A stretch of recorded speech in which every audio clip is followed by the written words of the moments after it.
नमस्कार मंडळी, मी रोहित पवार आज करतोय डायरेक्ट चिकन तंदूरवर वार। तर मंडळी, भरपूर दिवस झाले होते की तुमच्या सेवेत आम्ही आलो नव्हतो, तर त्यासाठी आज एक नवीन सुरुवात केलेली आहे आणि आजचा मेनू आहे चिकन तंदूर। तर त्यासाठी लागणारे साहित्य आपण बघू। थोडं गोड तेल घेतलेलं आहे, त्यामध्येच थोडं जिरा पावडर टाकलेले आहे, याच्यामध्ये थोडं धना पावडर सुद्धा घ्यायचे आहे। सर्व माप ही चवीनुसार आहेत, तुमच्या पद्धतीने तुम्ही घेऊ शकता। यामध्येच आपण चिकन मसाला सुद्धा ॲड करणार आहोत। मी नेहमी सुहानाचाच मसाला वापरतो। तसंच थोडं मीठ सुद्धा ॲड करायचं आहे।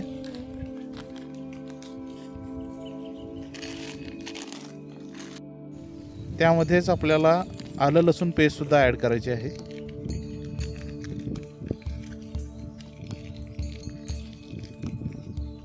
आणि थोडासा कलर घेतलेला आहे, फूड कलर, लाल कलरचा, आणि आपली घरगुती कांदा लसूण चटणी।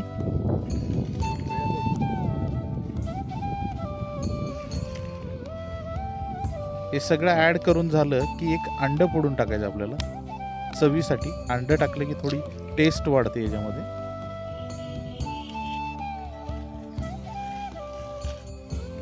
आणि लास्टला आपण ॲड करतोय दही। दही हा मेन पदार्थ आहे चिकन तंदूर मधला, आणि या सर्व मिश्रणाला आपण एकत्र करून घ्यायचं आहे। आता मंचीला हाताला हँड ग्लोव्ज तरी घाल, पण हात स्वच्छ धुवूनच मी बसलेला आहे, त्यामुळे काही काळजी करू नका। हँड ग्लोव्ज घातल्यामुळे व्यवस्थित ते मिश्रण एकजीव करता येत नाही, त्यासाठी हँड ग्लोव्ज वापरलेलं नाही आहे। तर हे मिश्रण आपल्याला एकजीव करायचं आहे, आणि हे अशा पद्धतीने एकजीव केल्यानंतर आपण त्याच्यामध्ये डायरेक्ट चिकन घेणार आहोत। ही पूर्ण कोंबडी आणलेली आहे, हिचं वजन 1 किलो 200 ग्रॅम ते 300 ग्रॅम आहे। 1 किलोचीच घ्यावी लागते, त्याच्यावर जास्त नाही घ्यायची, कारण शिजायला सुद्धा व्यवस्थित झालं पाहिजे।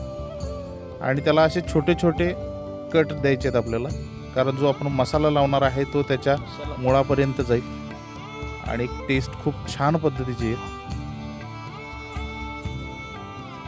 तर एक व्यवस्थित पद्धतीने अशी कट लावायचे पूर्ण कोंबडीवर।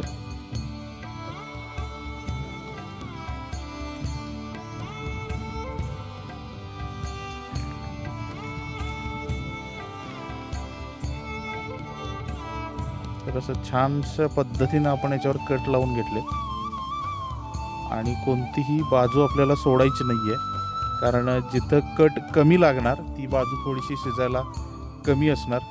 कारण आज जे आपण चिकन बनवतोय हे एकदम जंगली पद्धतीने बनवतोय, ना कोणत्या तव्याचा वापर करणार आहे आपण, ना कोणत्या ओव्हनचा। एकदम साधी आणि सोपी पद्धत आहे, फक्त वेळेचा खेळ आहे सगळा, तो फक्त आपला जमला पाहिजे। आणि या डिशला मला जास्त वेळ लागला नाही, फक्त 20 मिनिटामध्ये हे बनवलं मी। फक्त मॅरिनेशन थोडंसं करावं लागतं, मॅरिनेशन केलं तर खूप चांगली गोष्ट आहे। मला पटकन बनवायचं होतं, याच्यासाठी फक्त अर्धा तास फक्त मी मॅरिनेशनसाठी दिला, त्याच्यापेक्षा जास्तही वेळ तुम्ही ठेवू शकता, कारण जेवढं चांगलं मॅरिनेशन होईल तेवढं चांगलं आहे। तर आता जे काही आपण कट लावलेत त्या कटमध्ये आपल्याला व्यवस्थित हा सर्व मसाला लावायचा आहे, कुठलीही जागा सोडायची नाही आहे। एक छान पद्धतीने या चिकनचं मॉलिश करायचं आपल्याला हा मसाला लावून।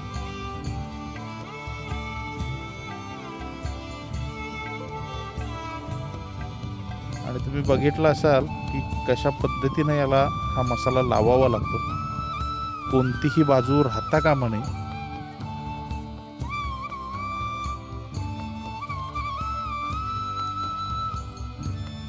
तर असं छानशा पद्धतीनं याला सर्व जागी मसाला लावून घ्यायचा आहे।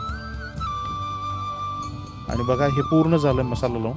तर एक अर्धा तास फक्त ठेवलं होतं मी, अर्धा तासानंतर लागलीच याला मी कुक करायला घेतलेलं आहे। तर छान अशा जागेवर आपल्याला खाली दगड रचून घ्यायचे आहेत, कारण माती लागता कामा नये। कारण तुम्ही पुढं बघू शकाल, एक रोमांचक व्हिडिओ आहे हा, तुम्हाला खूप आवडेल। आणि आपण याला जाळ लावणार आहोत, त्याच्यासाठी आपण ते हे केलंय। तर हे तंदूरसाठी वापरल्या जाणाऱ्या माझ्या सळ्या आहेत, तर त्या व्यवस्थित असे ह्या चिकनमध्ये आपल्याला लावून घ्यायचे जेणेकरून चिकन खाली सरकणार नाही. त्यामुळे असं लेग पीस आणि त्याचं जो लॉलीपॉपसाठी काढला जाणार पीस त्या याच्यामध्ये बरोबर हे अडकून घ्यायचं आहे. या दोन ठिकाणी जर ही सळी लावली तर हे चिकन खाली सरकत नाही. तर असं व्यवस्थित त्याला लावून घ्यायचं आणि बघू शकता तुम्ही कशा पद्धतीने मी सळ्या लावलेल्या आहेत. तर चला त्याला शिजवायला घेऊ आपण. बरमोड्यातच व्हिडिओ केला, काय बोलू नकोस कारण शेतात व्हिडिओ त्यामुळे असंच करावं लागतं. दुपारचं रखरखतं ऊन होतं आणि त्या उन्हामध्ये आता आपण याला मस्तपैकी जंगली पद्धतीने हे चिकन शिजवणार आहे. आपण खाली जे आपण वापरलेलं आहे त्याला पत्रावळी म्हणतात. गावाकडल्या लोकांना हे माहितीच असेल किंवा जुन्या लोकांना हे माहितीच आहे ही पत्रावळी कशी बनवतात आणि ह्यात जेवायची काय मजा आहे ते सुद्धा.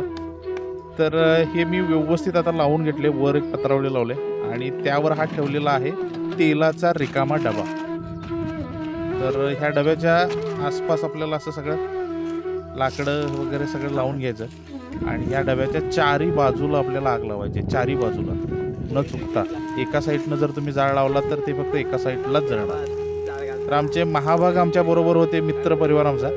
तर त्यांनी सुद्धा याच्यामध्ये भरपूर असा मोलाचा वाटा आहे त्यांचा. तर हे आमचे दुसरे मित्र निलेश भोपळे आणि पहिले मित्र सुमित पारखे.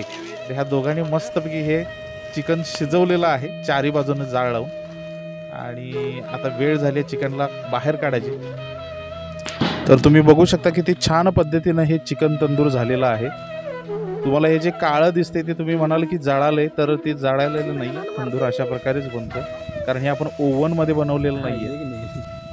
तर बरोबर 15 ते 20 मिनटं मी त्याला बनवलं आणि हे एकदम ओके झालं खाण्यासाठी. ज्याला आता सजवून आपण गरमागरमच आम्ही ह्याच्यावर ताव देणार आहे कारण गार झालं की ह्याला चव लागत नाही. तर बघू शकता आता जवळून किती छान दिसते हे. तर कांदा टोमॅटो लावून आता आम्ही ह्याच्यावर देणार आहे ताव. तर खूप दिवसानं व्हिडिओ टाकलाय मित्रांनो. लाईक करा, शेअर करा, सबस्क्राईब करा आणि जास्तीत जास्त लोकांपर्यंत पोहोचवा. धन्यवाद. जय हिंद. थँक्यू.